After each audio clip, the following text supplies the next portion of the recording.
Кеше ғана Түркістан түркілердің мәдени астанасы ұлан-асыр Наурыз тойын тойлап, бүгін міне шырайлы Шымкентте жалғасын тауып отырмыз. В славном, солнечном городе Шымкенте. Осы еліміздегі тыныштық міне осындай үлкен бізді үлкен шараларға жеткізіп отыр. Сондықтан осы біздің мәңгілік ел идеясын ұстанған ұлы дала елінің мәдениеті мен өнері үстем болсын, бүгінгі концерт құтты болсын. Осындай үлкен концерттер біздің елімізде бола берсін. В процветающем регионе Казахстана. И хочу пожелать, пользуясь возможностью, всему казахскому народу процветания, мира, взаимопонимания и развития. Ұйымының бас хатшысы Дүйсен Қорабайұлының арнайы облыстық мәдениет басқармасына естелік сыйлық тапсыру сәті.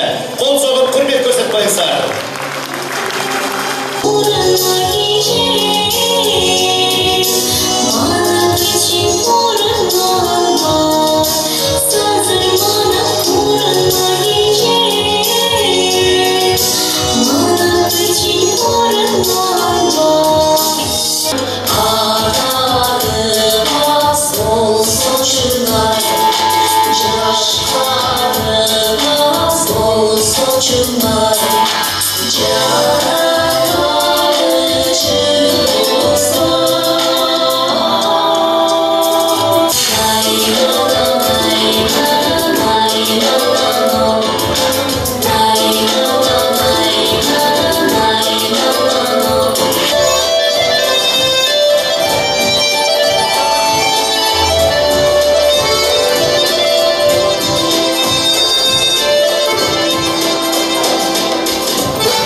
Қазақстан облысы мәдениет басқармасының атынан ықылас күні.